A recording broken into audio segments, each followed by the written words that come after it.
Every scheme must have a legitimate object. What's the legitimate object here?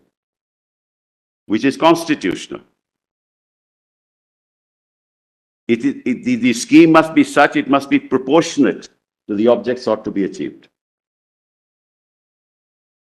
And the underlying principle under the Constitution is free and fair election, which is a basic feature of the Constitution.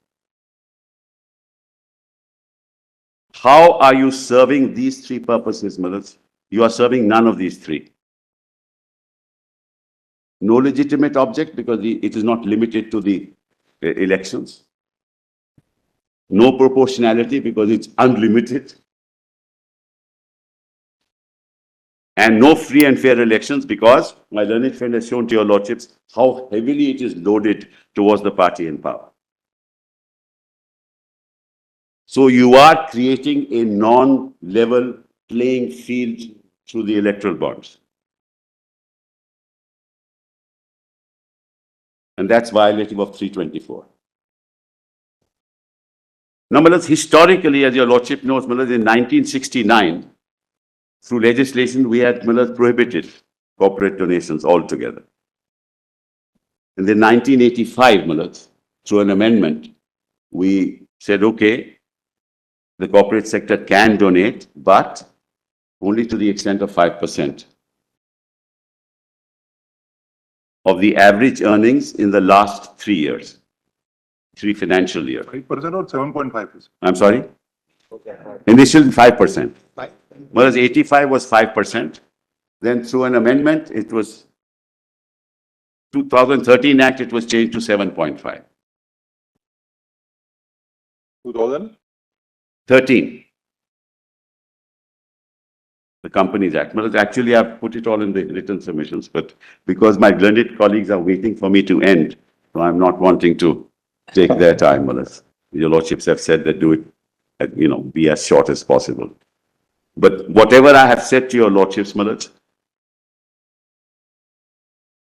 are the propositions that emerge from the scheme itself.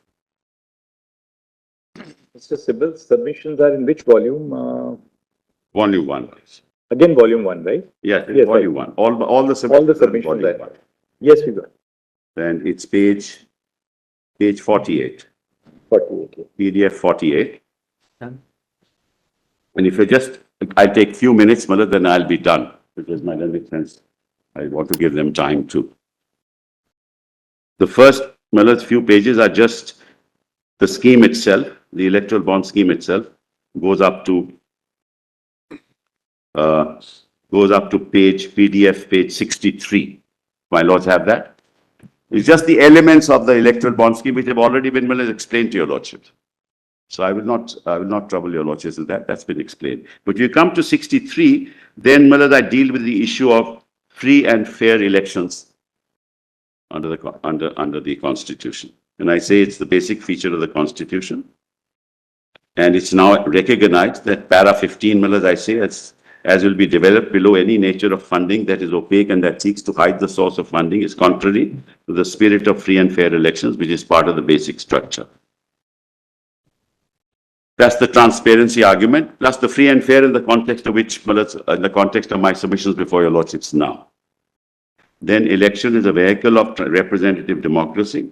I've given judgments, page 66, and then para 17 at 66. Is the constitutional mandate of free and fair elections under the principle of universal adult franchise is the central pillar of our democratic culture. Under our political system, elected representatives do not have any political legitimacy independent of the will of the people and must discharge their duties in public trust. But it must never be forgotten that this constitution is citizen-centric. It is for the citizens to decide to donate. If you want corporate funding, then that corporate funding must be for the electoral process. It must not be for political parties. Otherwise, it will not be free and fair election.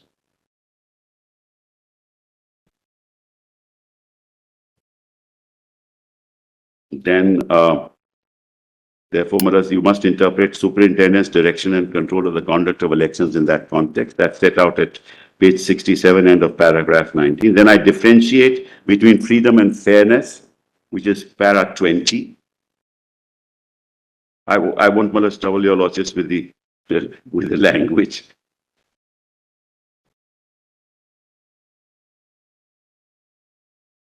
And para 24, I say economic power at page 68. Economic power presents a grave risk to any level playing field between individual citizens and groups and can give some voices a disproportionate say in deciding the agenda of the political parties and hence the laws and policies that will govern the entire country. In pluralistic democracies like India, practices must emerge that preserve the equal voice of all citizens and that ensure that the special needs of all groups are heard. But if the voice of the corporate sector drowns the voices of citizens, that's a very dangerous trend in democracy.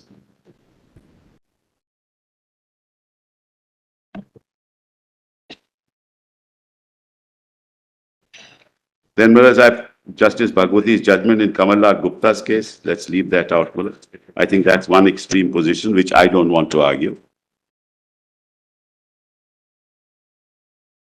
And then, then this is important. Kindly see, para 36 at page 72. Reiterating my learned friend's submission that it's the voters' right to know. That's fine. And this whole concept of black money, I mean, I don't understand. The cash that is given below 2,000 can be black money. The 20,000 rupees has to be disclosed. That also can be black money. Because you can say cash in hand, 20,000 rupees. And the electoral bond can also be black money. And over and above that, there is black money. Because there is cash that doesn't go into electoral bonds. So what is this black money issue about? The kind of extravaganzas that we see, is what? Is it white money? So this has nothing to do with black money. This is the case of the government. That black money was used earlier, no doubt. Black money is used today, no doubt. There is more cash in the market than it was in 2014 or 2019. That's government's own statistics. So black money is a bogey. And all three elements can be part of black money. That can't be an argument. So dealt with. And then, so the three issues, I have raised at page PDF 75, whether corporate donations should be allowed at all, but that's not a question that your lordships has to answer. Quid pro quo the moment you have corporate donations. Exactly, There's no but doubt therefore, about it. I mean, that's why a large public limited company who makes a donation doesn't give it for charity. Exactly. Or for, for that's why I said perpetrating the capital cause of influence are Siamese twins. That what you're doing in this process is that you are allowing through the electoral bond process to not inform the shareholder as to how his money is going to be spent. Right? And that's a very serious issue because he is invested in the company, not for the purposes of donating to X and Y. That's the third concept. The fourth is even more important. This is nothing to do with electoral bonds, if you ask me. It is donation to a political party to use the funds as they like. The nomenclature suggests electoral bonds means this is for the purposes of the election. There is nothing in the scheme.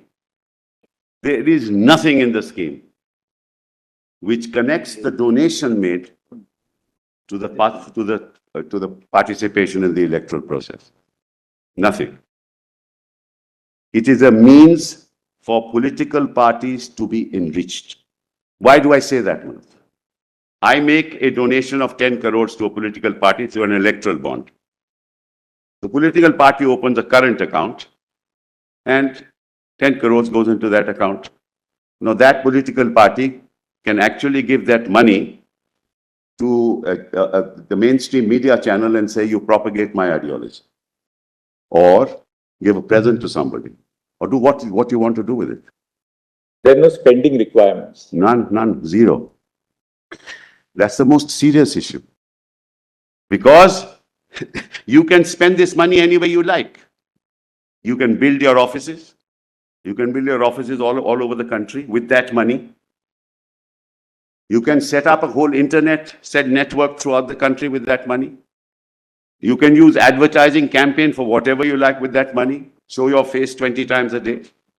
And see the nexus. The corporate sector gives money to the political party. The political party and the corporate sector owns a media house. Just look at the nexus. The corporate donor owns the media house. The corporate donor gives it to the political party. The political party uses the media house. No questions asked. Constitutional argument. Going Ballard on some No. personal instances. Ballard. I'm not talking of any instance. I'm talking about the scheme.